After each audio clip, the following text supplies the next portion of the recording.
Oh, okie dokie. So let's get into this right quick here. So I'm going to do a quick word about propaganda and effective propaganda versus ineffective propaganda. In many ways, the propaganda that China is using worldwide is effective. The Chinese and the Russians, to a different degree, have pointed out the failings of the United States with the coronavirus. We have lost a lot of respect. Now, of course, the thing is the hope, the great white hope, if you will, like in boxing, is that Joe Biden is going to come in and he's going to reestablish connection with the World Health Organization. He's going to reconnect with our European allies and possibly continue a war with Iran, which would be hugely costly. The thing is that if the Houthis, for example, and or Ansar Allah more specifically, Ansar Allah in Yemen can take down drones fired by Saudi Arabia, which, by the way, Saudi Arabia gets stuff from us. So if they can take those down, you think that they wouldn't have information to take down U.S. drones? And that's really the only thing that the neocons, people like that, superpower broadcasting, Kevin uh, Waitley can talk about. He has mud drones, this and that. That's the reality, though. That's the reality that we live in. Um, I think a war in Iran would be stupid, to say the least. Um, the thing is that the terrorism didn't end with the invasion of Afghanistan or with the invasion of Iraq and the occupation and the supposedly winning that George W. Bush declared mission accomplished and all that other bullshit. The fact is that terrorism increased. Whether it was, the creation of ISIS in Iraq, Syria, Afghanistan, whether it was the I'm sorry, my mind just went blank there for a minute, but basically, whether it was the bombings in places like Belgium, we all remember Antwerp being bombed, or the attacks in France or in Germany. Terrorism did not stop. It just simply went to another place. It was transported somewhere else. And that is the reality that we live in. Of course, like I say, to a point, that's a Wignet argument, but it's like, that's really what it is.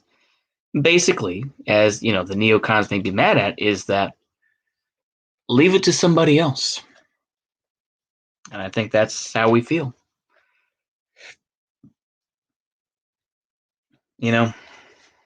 I think it's we see the propaganda war happen and the United States losing that battle. The battle for hearts and minds is lost, at least for now, in the United States. I feel like everyone's going to sleep, so I'm going to bring it in here. Apologies if the audio gets worse, but Let me open the door. There we go. So, but yeah, the United States is losing that propaganda war. People are all pinning their hopes on Biden. And in my experience, when you put all your money on one thing, or whether it's an investment, whether it's a racing bet, whatever, that's not good. I'll just tell you that right now. That's not good. You don't just put it all and hope for Biden and hope for his administration to make things better. No. It's just not. It's not going to work. That has never happened. You don't put all your eggs in one basket. Even I have to say, with like with investments, you diversify. You don't but just put your money into one thing. If you have the funds, then you put your money in Bitcoin. You put your money in real estate. You put your money, in some stock market stuff. You put your money in different places, right? But anyway, yeah, it's like it's the same thing with that too. The fact is that the propaganda that we see, it's like I've seen the videos from CGTN, and we see these videos where they're talking about the racial issues and talking about white supremacy and everything else like that. And yet there are idiotic wignats like Eric Stryker who are just like, well, they actually built that European town for Huawei. They actually built that for white people. No, they didn't, jackass. No, they built it for their own people. And the thing is that China, depending on how fast things go, they will end up like the United States. The United States was a very protectionist country. That's how the United States became a superpower to a point. Not just the war and everything else, like with the Spanish-American War, but also became that way because of protectionism.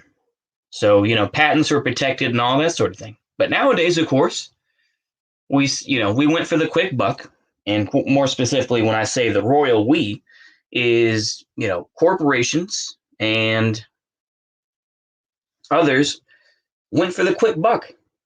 And once relations opened with China in 1972, then the field was wide open. And people know damn well that the United States,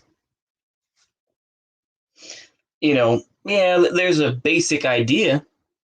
And there is freedom of speech, and there's more freedom, obviously, than somewhere like China to a point.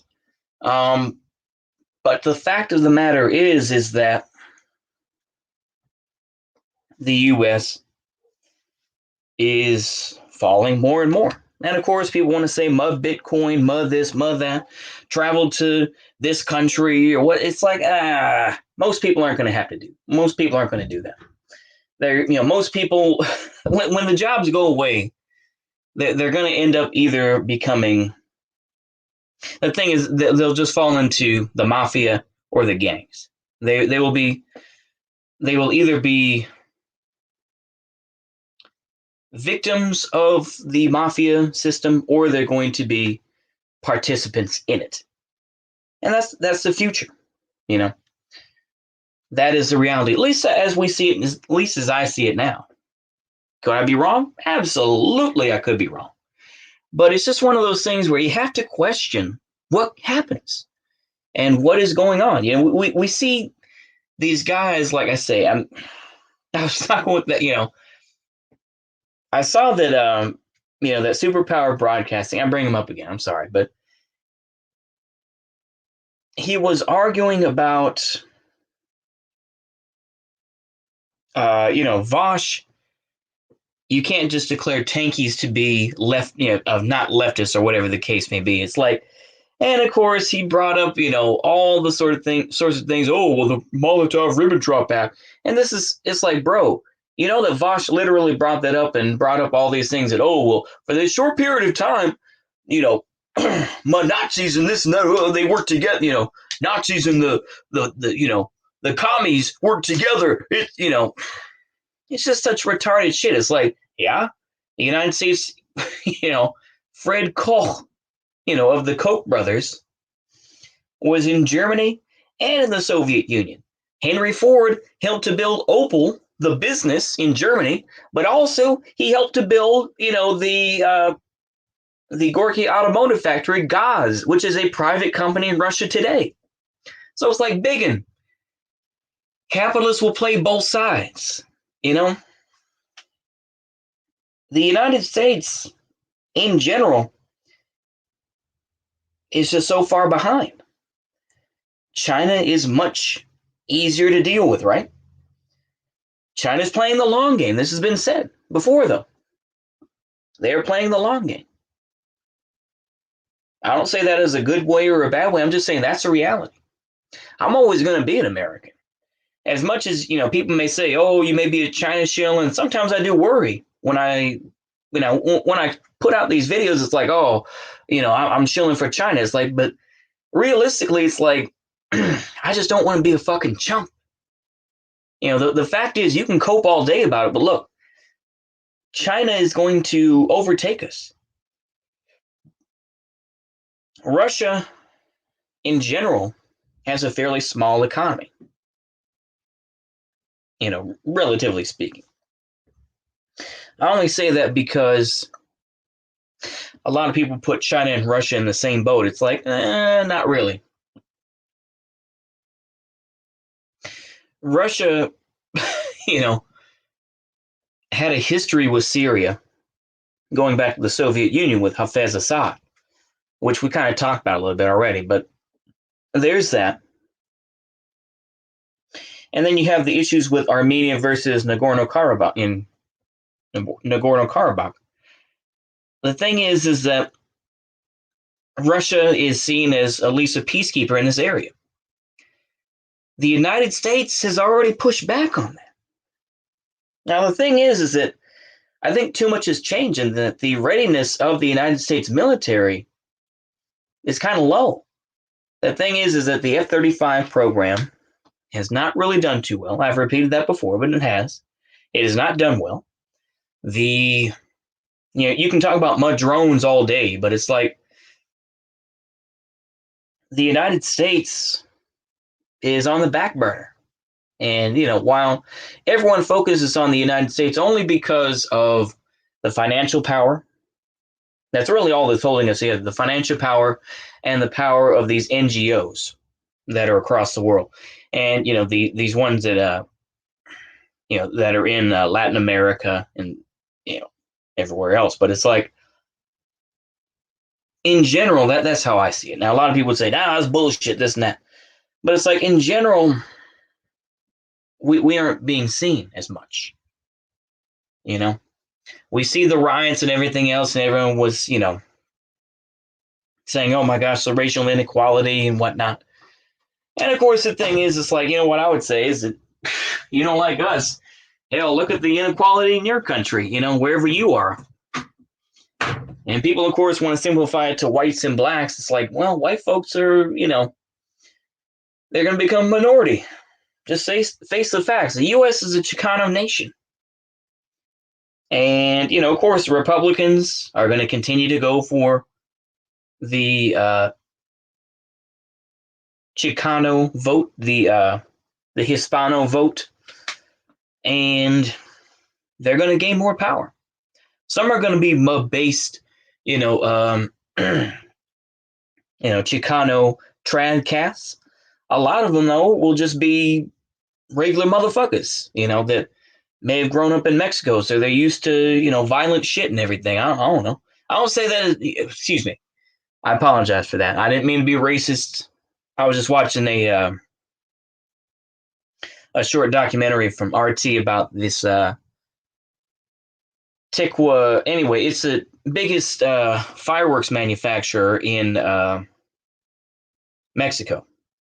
Big place, and they're saying, well, we're used to, and people have died and everything else like that, Oh, I sound retarded, don't I? Anyway, but yeah, the propaganda war has turned against the United States. And, it's like you have to continue to ask these questions like, well, what are we supposed to do? And you're just like, I don't know. It's one of those things. It's like we can see that the odds are stacked against the United States. They are. We see that standard of living is going down. We can't even get Medicare for all. We can't even do that. what makes you think that we can even, have a revolution in the first place? But it's like the U.S. is going to continue to struggle and just kind of plod along. Like I say, the financial power is still there for now, and people will continue to, basically, put the defibrillator to the power of the dollar or the petrodollar, whichever, and keep it going. But it's like overall, I remember I was watching this guy Charles Murray, who's a gay neocon in Bongland in the UK, and he was saying, there were some things I agree with. It's like, when he was talking about the United States, the fact that, you know, the United States is still going off of fumes of the Second World War. It's like, actually, yeah, the Soviet Union did more than the United States, which is true. The United States was a junior partner. The Soviet Union did win the Second World War almost single-handedly. And you can talk about mud lend lease all you want to, but the fact is they won. And that Eisenhower and the others they basically bent the knee and said, okay, you can have Berlin. And then just let us have our little part of Berlin, okay? And same thing is that, we were fighting in, Japan and everything else.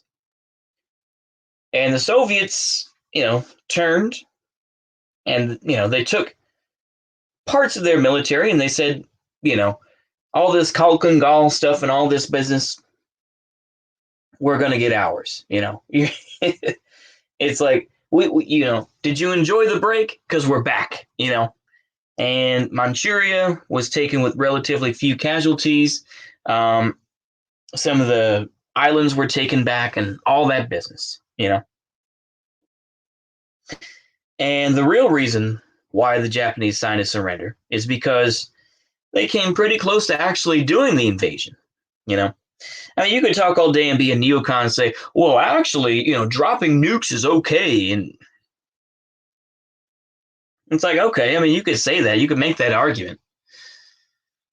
But it's like, I don't know. The thing is, it's so easy to bring up with the neocons because like I say, I know I'm hypocritical for saying this, but I saw that Kevin, what's his name from Superpower Broadcasting, and he was saying, basically talking about how, mud-based mujahideen. And it's like, and then of course you show the picture of Osama bin Laden in a U.S. newspaper in 1993 saying he was an anti-Soviet warrior, and it's just like, are you kidding me? And it's just like, bruh, it didn't happen that way, And you keep bringing these things up. It's like, we've been in Afghanistan for almost 20 years now. Nearly 20 years we've been in Afghanistan. Nothing to show for it. Some schools, some hospitals. We've created the CIA and other folks have, taught a group. I remember seeing a Redfish video about it, basically that, it's going around and snatching people up and killing them, More so kind of a right-wing death squad, really. So so we created that. Taliban still isn't gone. It's like, I don't know, man, like I say. But that's the problem with the United States. We're still, people fought tooth and nail whether it's these neocons or anything else, but they fought tooth and nail for us to stay in Afghanistan. They fought tooth and nail for us to stay in, in Iraq. Fought tooth and nail for us to continue to defend the Kurds in Rojava. It's like, I don't know. You realize just how simple things are, and it's just like you'll hear these folks cope on, and like I say, this is the last time I'll bring them up, but golly, I know, rent free, haha. But it's like, I was listening to these goobers and that McCarthyist, whatever his name is, on that Superpower Broadcasting stream.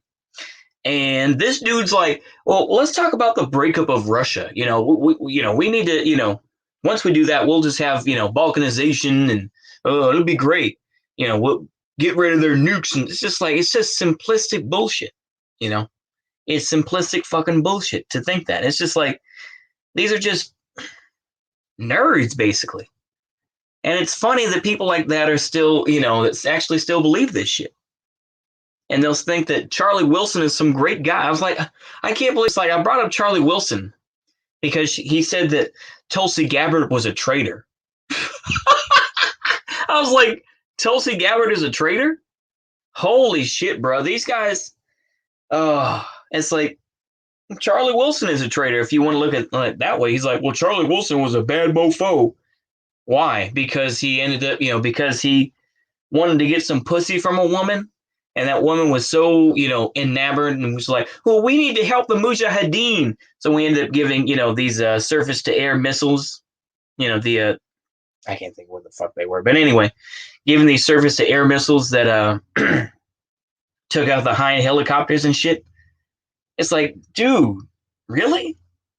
And it's like, and then, I didn't even know this, but apparently after Charlie Wilson decided to retire from being a politician and, going around and snorting coke and shit like that, this guy becomes I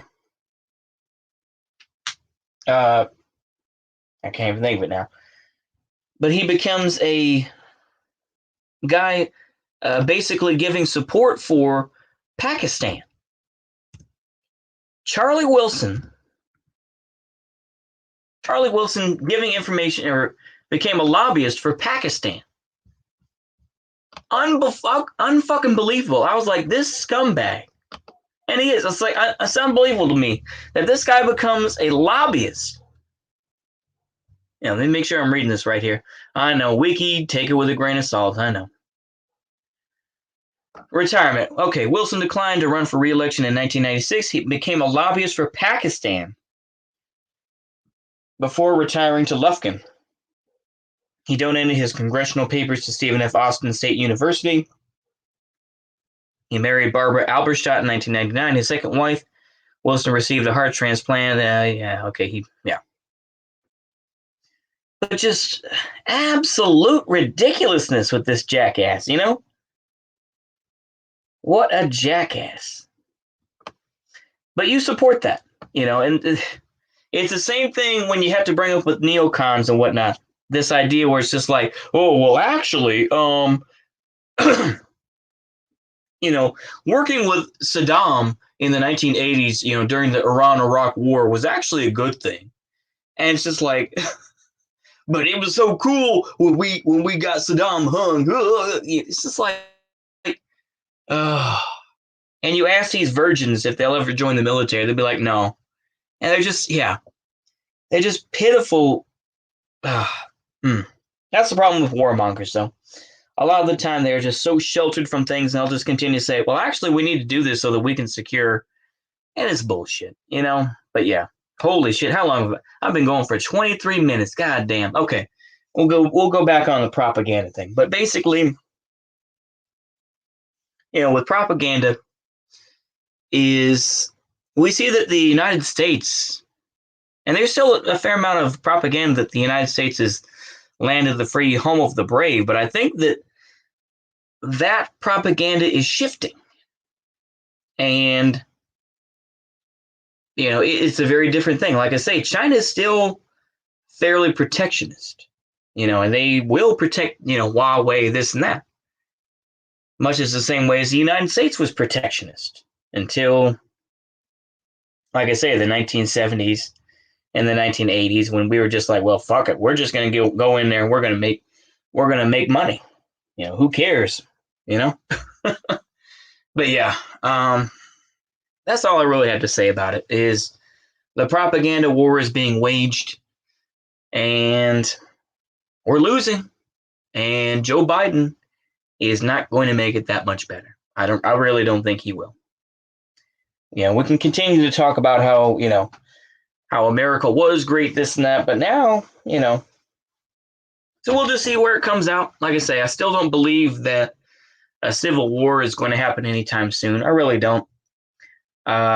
People are still comfy and cozy, and we're still kind of riding that wave right now, where we can still watch my Netflix and whatnot. But it's like once the Netflix goes away, once the internet becomes much more censored and all this, they're talking about getting rid of porn off the internet. Once that shit happens, then we'll see. But even then, the left wing groups and the right wing groups, I don't care about any of them. They're LARPers. They're just shit talkers. You know, you can tell me all day. It's like, I saw a Culture Thug. He uploaded a short little clip talking about, oh yeah, well actually the Proud Boys, they're becoming more third positionists. So no, man, they allowed their own people to be arrested. They allowed, Gavin McInnes, one of the co-founders of the fucking thing, he stepped down because he didn't want to get arrested. He didn't want to do jail time. So he sold you the fuck out. Why would you trust a guy like that? And this Enrique Tarrio guy, you think he gives a fuck about you? Come on, man. That's why, any one of these left-wing or right-wing groups, you have to ask the basic question, do they give a fuck about you? Are they going to care for you? And the answer is probably no. So it's always good to put that shit into perspective, man. Anyway, holy shit, I've been going for nearly half an hour. I'm sorry about that, folks. I got a lot of shit on my mind that I just wanted to get out. Like I say, y'all can judge me and say I should leave Superpower Broadcasting alone, but it's like I didn't realize, I've said this before, but it's like I didn't realize that neocons existed this way, or that they will go to these lengths and say the crazy shit that they're saying. I cannot believe it. I literally cannot believe it. But yeah, that's all I have to say for now. Absolute insanity with these folks. Anyway, I hope you'll have a good one. See you later. Goodbye. Boop-a-doop-a-doo. Bye-bye.